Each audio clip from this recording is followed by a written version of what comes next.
been a while since I've done a book review on this channel. It's been a while since I've done book-related anything on this channel, or anything other than our podcast, the Important Question podcast on this channel.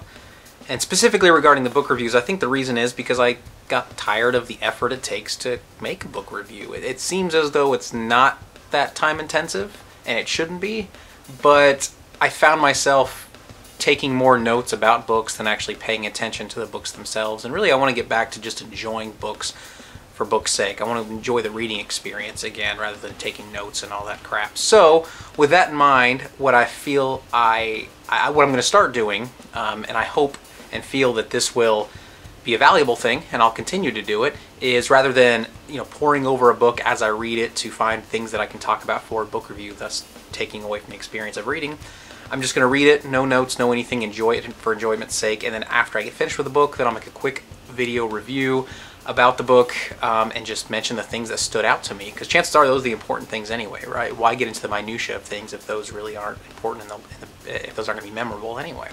So that's what I'm going to do, and the first book I'm going to do that with is Patrick O'Neill's Gun, Needle, Spoon. I had to look at that because I couldn't remember the order of those words.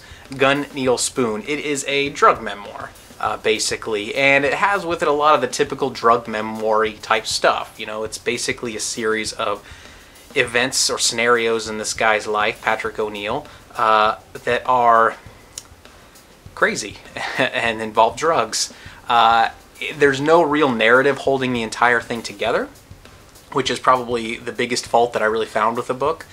But if you can go into it not really expecting it to be narrative nonfiction, really just expecting it to be almost short story nonfiction, then I think you'll get a lot more value out of it. It's definitely one of the crazier drug memoirs that I've read, and I've read a few.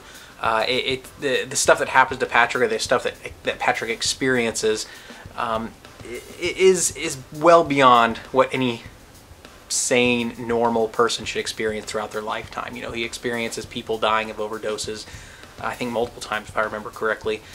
He robs banks, which I didn't even.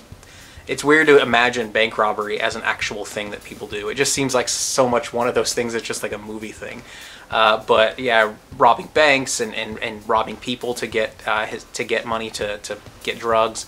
There's a lot of stuff going on, and the book read surprisingly quickly, even though there wasn't really a narrative structure holding the thing together. And I don't know why that is. I don't know if it's because you felt for this Patrick guy. I don't know if it's because at the beginning of the book you got a sense that he was better and that he didn't die from this. Obviously, if he's writing a memoir, he had to have survived it. So I think there's that sense of redemption that's always lingering, and it's coming, so you kind of read for that to kind of see how things are going to be redeemed.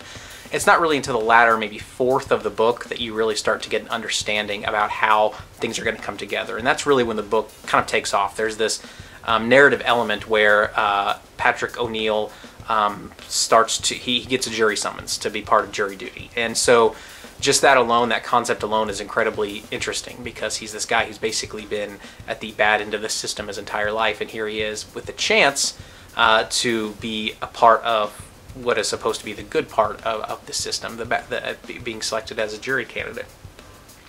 And he approaches this with a very clear head. Obviously, he had been several years sober by the time he got this jury summons.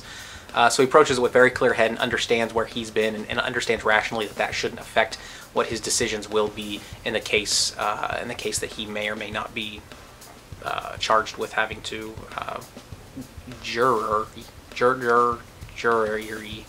whatever the verb form of that is. Or noun form. I don't know words right now. So anyway, it's really, really an interesting book, a really great read. I would definitely recommend it. If you're into drug memoirs, I would absolutely recommend it. If you're looking for something that's a little bit, that's more story-driven and more like sort of action-packed, it's definitely not that, but it's not meant to be, so you're going to the wrong place to begin with. Full disclosure, I did get this as a free advanced reading copy. The publisher, Dzank Books, sent this book out to me to review, and I've known Patrick online and a few, just Facebook, that kind of stuff. I've kind of known of him, and we've hung out in the same kind of literary circles, I guess, for a little bit. Don't know him personally, though, just online. But all that aside, definitely worth picking up if you like drug memoirs, of course. And that's that. Subscribe to this channel if you like this book review. Let me know how you like this format, because I think it's going to make me enjoy reading a little bit more. Like I said at that very long intro at the very beginning, my goal is to just do these in one take and not have to really edit them, because that's another thing that was really subtracting from the enjoyment, I think, of these, is that I was spending way too much time editing it. And I just didn't have a lot of time in my life. And I hate to use that as an excuse, but in this case, it's totally apt. There's just a lot going on in my life, and I want to continue making these reviews, and I especially want to continue focusing on the Important Question podcast, which has really been sort of my creative focus lately. I want to get back into writing some of the essays that I've been writing on my website that just haven't been time. I think I've written 4, and I have 12 at least planned out, so I really need to get back into that. So there's just a lot of other things going on that making really articulate, well-edited videos, as well as my videos have been edited historically, just makes that very difficult. So anyway, let me know what you think, and subscribe to the channel. I won't have videos too terribly often. Every couple of weeks I do post the Important Question podcast audio to this channel, and then I'll also do video. I'll do book reviews as well. So yeah, subscribe and let people know about it.